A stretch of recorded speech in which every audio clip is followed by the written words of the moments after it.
Kesultanan Palembang Darussalam adalah suatu kerajaan Islam di Indonesia yang berlokasi di sekitar kota Palembang, Sumatera Selatan sekarang. Kesultanan ini diproklamirkan menjadi kerajaan Islam oleh Sri Susuhunan Abdurrahman dan dihapuskan keberadaannya oleh pemerintah kolonial Belanda pada tanggal 7 Oktober tahun 1823. Malde Konrad Brun, seorang petualang dan ahli geografi dari Perancis, mendeskripsikan keadaan masyarakat dan kota kerajaan waktu itu yang telah dihuni oleh masyarakat yang heterogen terdiri dari Tionghoa, Siam, Melayu dan Jawa, serta juga disebutkan bangunan yang telah dibuat dengan batu bata hanya sebuah vihara dan istana kerajaan. Menurut riwayat, berdirinya Kesultanan Palembang Darussalam diawali dengan eksistensi Kerajaan Palembang pada abad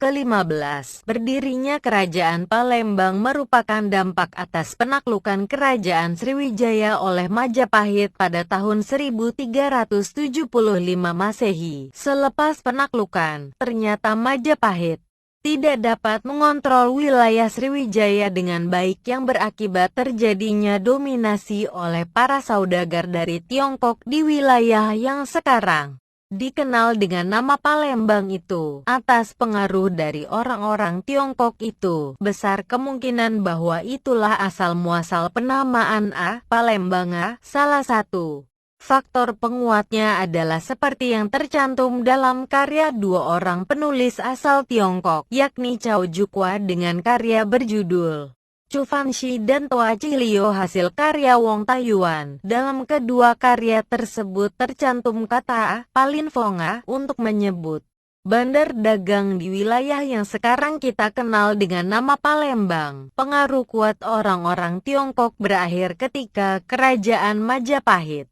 mengirimkan utusannya untuk memimpin Palembang. Utusan itu bernama Arya Damar, putra Prabu Brawijaya kelima atau Brakertabumi, raja terakhir Majapahit versi naskah-naskah Babat dan Serat. Setibanya di Palembang, Arya Damar segera membangun kekuatan untuk merebut kembali pengaruh yang telah dipegang oleh orang-orang Tiongkok. Bersama dengan Demang Lebar Daun, putra Sultan Mufti, penguasa di daerah Pagaruyung, Minangkabau, Arya Damar berhasil mendapatkan kembali pengaruh di wilayah Palembang yang sempat lepas. Tentang Demang Lebar Daun, Abdullah bin Abdul Qadir Munshi dalam sejarah Melayu menulis sebagai berikut. Ada sebuah negeri di tanah Andalas, Perlembang namanya. Demang Lebar Daun nama rajanya. Sebagai catatan bahwa nama Perlembang di dalam sejarah Melayu sama artinya dengan nama Palembang seperti yang dikenal sekarang. Arya Damar yang kemudian memeluk Islam mengganti namanya menjadi Arya Abdillah atau Arya Dilah dan menikah dengan anak Demang Lebar Daun yang bernama Putri Sandang Biduk. Setelah berhasil menguasai Palembang, Arya Dilah menobatkan diri sebagai raja yang berkuasa antara tahun 1445 1486 Arya Dilah pernah mendapat hadiah seorang selir dari Prabu Brawijaya kelima, yaitu perempuan keturunan Tionghoa yang dikenal sebagai Puteri Campa. Ketika dibawa ke Palembang, Puteri Campa tengah mengandung. Setelah resmi diperistri oleh Arya Damar, lahirlah bayi yang diberi nama Raden Patah. Raden Patah ini nantinya akan menjadi raja pertama di Kesultanan Demak bergelar Senapati Jimbun Ningrat Ngabdurrahman Panembahan Palembang Sayyidin Panatagama. Pada awalnya, Kerajaan Palembang menempati daerah yang bernama Kuto Gawang sebagai pusat pemerintahan.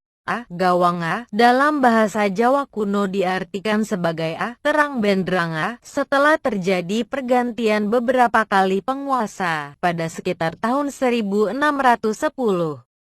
Kerajaan Palembang menjalin hubungan dengan VOC. Dalam perkembangan kemudian, ternyata hubungan antara VOC dengan Kerajaan Palembang menyisipkan perang besar yang terjadi pada tahun 1659. Kesultanan